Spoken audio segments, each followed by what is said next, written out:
کہ اسلام سال میں ایک مرتبہ پورے مہینے بھر لوگوں کو بھوکا کیوں رکھتا ہے؟ بھوکا کیوں رکھتا ہے جبکہ یہ انسان کی فطرت کے خلاف ہے؟ انسان کھانا پانی پسند کرتا ہے اور آپ اس کے کھانے پانی کو روک رہے ہیں۔ تو میں پہلا جواب تو یہ دوں گا کہ روزے رکھنے سے کتنے مسلمان مر گئے؟ پہلی بات یہ ہے، اگر ہر سال ایک مہینہ رمضان میں اسلام اپنے ماننے والوں کو روزے رکھواتا ہے تو پھر یہ مسلمانوں کا صفایا ہوتے رہنا چاہیے۔ اگر یہ صحت کے خلاف ہوتا تو، اگر یہ ہمارے جسم کے خلاف ہوتا روزہ رکھنا، تو اسلام میں ہر سال رمضان کے ٹائم پہ لاکھوں کی موت ہو جانا چاہیے، بھوک سے مر گئے، بھوک سے مر گئے۔ اب تک تو اسلام ہی نہیں ہوتا 1400 سال سے۔ میرے عزیزو، اب میں آؤ ان کی نقلی دلیل بھی اگر بتا دوں۔ نقلی کا مطلب نقل کی ہوئی، ان کے جو ریسرچ اسکالر ہیں انہوں نے خود کہا ہے۔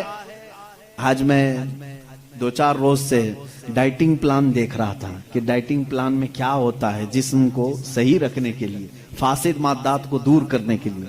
تو ایک بڑے ڈاکٹر کی ویب سائٹ میں پڑھ رہا تھا، اس ڈاکٹر نے 2 چیزیں کی ہیں، 2 چیزیں اس نے رکھی ہیں کہ اگر اپنے جسم کو 80 سال تک زندہ رکھنا اور صحت مند رکھنا چاہتے ہو تو 2 چیزوں کو اپنا لو کہ ہفتے میں 1 دن صبح سے لے کر شام تک اپنے جسم میں کچھ بھی نہ ڈالو۔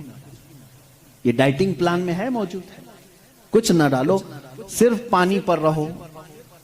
اور ایک ڈاکٹر نے یہ لکھا ہے کہ گرینری، جتنی بھی گرین چیزیں ہیں، سبزیاں ہیں یا پھل ہیں، صرف صبح اور شام میں ہفتے میں 1 مرتبہ ایسا استعمال کرو، تمہاری صحت برقرار رہے گی۔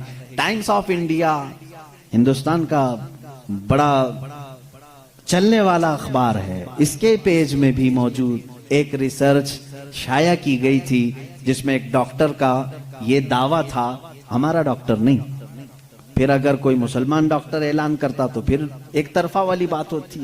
نان مسلم ڈاکٹر نے اپنے ریسرچ میں یہ کہا ہے کہ ہم نے بہت غور سے دیکھا کہ صبح سورج نکلنے سے پہلے سے لے کر شام سورج ڈوبنے تک اگر کوئی 1 مہینے تک اس طرح بھوک برداشت کر سکتا ہے تو اسے کینسر نہیں آئے گا۔ اس نے کہا ہے کہ کینسر کا اس چیز میں علاج دیکھا گیا ہے کہ جسم کے اندر کے فاسد مادے نکل جائیں گے۔ میں پھر چیلنج کرتا ہوں، اور لاؤ کوئی دوسری بات جس میں ایسا کوئی حکم ہو اسلام کا جو انسانوں کے لیے بھاری ہے۔ تم ڈھونڈ کر کے روزے لے کر کے آئے تھے، روزے لے کر کے آئے تھے، اور پھر اگر یہ کہتے ہیں تو ان میں سے جو ادھر ادھر کے لاتے ہیں چھوٹی چھوٹی سی چیزیں ہیں، ایک بڑا طبقہ ہے جو اسلام کی کمیاں ڈھونڈنے کے لیے اپنی پوری زندگی خرچہ کر رہا ہے ہمارے پاس وہ ساری چیزیں۔ قرآن کو خوردبین لگا کے، مائکروسکوپ لگا کر کے پڑھنے والے لوگ ہیں کہ کہیں تو کچھ نکل جائے، مل جائے۔